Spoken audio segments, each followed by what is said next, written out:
আরজি করে নৃশংস হত্যাকাণ্ডের পর বারবার প্রশ্ন উঠছিল যে আন্দোলনরত চিকিৎসকরা কাজ করছেন কি করছেন না। আর সেই বিতর্কের মধ্যে এবার টেলিমেডিসিন যে বিষয়টি অর্থাৎ যে ব্যবস্থা, সে ব্যবস্থা চালু করেছেন আরজি করের আন্দোলনরত চিকিৎসকরা। আমরা দেখাচ্ছি সেই ছবি, সরাসরি সেই ছবি দেখাবো আপনাদের, যেখানে দেখা যাচ্ছে চিকিৎসকরা এখানে প্রেসক্রিপশন রেখেছেন। সেই প্রেসক্রিপশনের উপরে লেখা রয়েছে অভয়া ক্লিনিক, এবং যেখানে স্পষ্টভাবে বেনজিরভাবে লেখা আরজি করের বিচার চাই, অপরাধ চক্রের বিনাশ চাই।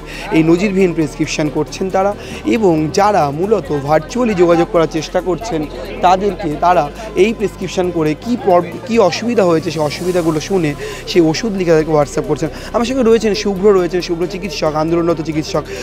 শুভ্র, মূলত কীভাবে এই প্রসিডিওরটা চলছে যদি একটু বোঝান। প্রসিডিওরটা চলছে, আমাদের এখান থেকে ফোন নাম্বার দেওয়া হয়েছে, আমাদের কালকে নতুন সিম ইস্যু করা হয়েছে স্পেশালি টেলিমেডিসিনের জন্য, ঠিক আছে। এবার হচ্ছে যে এই একটা পোস্টার রিলিজ করা হয়েছে, পোস্টারের মধ্যে আমাদের সব ফোন নাম্বার অ্যাড করা হয়েছে অ্যান্ড ওই পোস্টারটা পুরো শেয়ার করা হয়েছে। তো আজকে সকাল থেকে 10টা থেকে স্টার্ট হওয়ার কথা, আমরা কালকে রাত্রে থেকে অনেক রেসপন্স পেয়েছি অ্যান্ড আজকে সকাল 9টা থেকে প্রচুর পেশেন্টের অলরেডি দেখতে পাচ্ছেন এতগুলো প্রেসক্রিপশন অলরেডি আমার কাছে আছে। দেখান যদি কীভাবে চলছে প্রসিডিওরটা চলছে। আপনার পেশেন্টের ফোন আসছে আমাদের হোয়াটসঅ্যাপে আমরা রিসিভ করছি, আমরা ভয়েস কল নিচ্ছি, যদি সেরকম কিছু অসুবিধা থাকলে আমরা ভিডিও কল নিচ্ছি, আমরা চ্যাটসও প্রবলেম সলভ করছি। এই প্রেসক্রিপশনের ভেতরে আমরা প্রেসক্রিপশনে যে অ্যাডভাইস ওটা লিখে দিচ্ছি অ্যান্ড এটা ছবি তুলে হোয়াটসঅ্যাপে পাঠিয়ে দেওয়া হচ্ছে। মানে যেই যা সমস্যার কথা বলছে আপনারা সেগুলো সব এখানে বসে সলভ করছে, এটা কি চলবে? হ্যাঁ, এটা চলবে যতদিন না আমরা, আমাদের মেন ডিমান্ড দেখুন এখানে লেখা আছে, প্রেসক্রিপশনের ভেতরে লেখা আছে উই ওয়ান্ট জাস্টিস, অ্যান্ড আমরা যেটা লিখি আমরা নিজে থেকে একটা হ্যাশট্যাগ জাস্টিস ফর অভয়া করে লিখে পাঠাচ্ছি, ঠিক আছে। আমার সঙ্গে দেবদূত চিকিৎসক, আন্দোলনরত পড়ুয়া আরজি করের।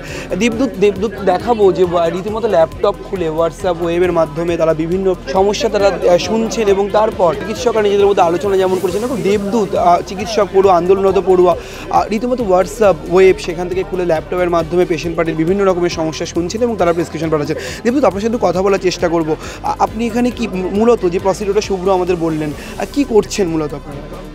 আমরা বিভিন্ন বিভাগের ডাক্তাররা এখানে বসে যতটা সম্ভব চেষ্টা করছি যে রুগীদের কমপ্লেনগুলো অনলাইনের মাধ্যমে, যেরকম হোয়াটসঅ্যাপের কল করুন, হোয়াটসঅ্যাপ টেক্সট করুন, বা এমনি ওভার দ্য ফোন যদি কেউ কিছু কোনো কমপ্লেন আমাদের কাছে জানায়, তা আমরা সেটা শুনে তার যথাযথ ডায়াগনোসিস করি এবং তার যতটা সম্ভব ট্রিটমেন্ট করা এখানে চেষ্টা করছি। এটা অ্যাডভাইস দিয়ে আমরা প্রেসক্রিপশনের ছবি তুলে হোয়াটসঅ্যাপে পাঠাচ্ছি। সকাল থেকে মূলত কতজন, মানে এখনোর মধ্যে অ্যাপ্রক্স কত পেশেন্ট এরকম যোগাযোগ করেছে? এখনও তো আমরা হেড কাউন্ট করছি, মোটামুটি 250+ হয়ে গেছে অলরেডি। সবটাই বিনামূল্যে চলছে, পুরোটাই ফ্রি অফ কস্ট, গভর্নমেন্ট পুরোটাই ফ্রি অফ কস্টই থাকে। দেখতে পাচ্ছি সেই ছবি দেখাচ্ছে আমার ক্যামেরা পার্সন শুভজিৎ দেখাচ্ছে সেই ছবি। চিকিৎসকরা এখানে বসে আছেন, তারা রীতিমতো হোয়াটসঅ্যাপ, বিভিন্ন তাদের ফোন রয়েছে, যোগাযোগ করছেন পেশেন্টরা, তাদের সমস্যার কথা বলছেন, সেই সমস্যা তারা শুনে রীতিমতো প্রেসক্রিপশন পাঠাচ্ছেন, ওষুধ প্রেসক্রাইব করছেন। আমি একা আই থিঙ্ক এখনও 70-80টা পেশেন্টও দেখেই নিয়েছি।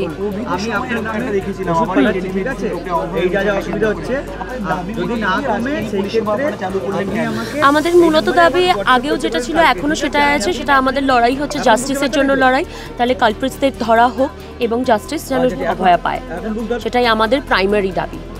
আর বাকি দাবিগুলোর মধ্যে তো আছেই যে হচ্ছে আমাদের প্রিন্সিপাল স্যার যিনি আছে তাদেরকে তার রেজিগনেশন, এবং তাকে যেন আর কোনোদিন যেন কাজে কোনো অথরিটেটিভ পোস্টে যেন না পাঠানো, এক্স প্রিন্সিপাল যিনি আছেন তাকে যেন কোনো অথরিটেটিভ পোস্টে যেন না রাখা হয়।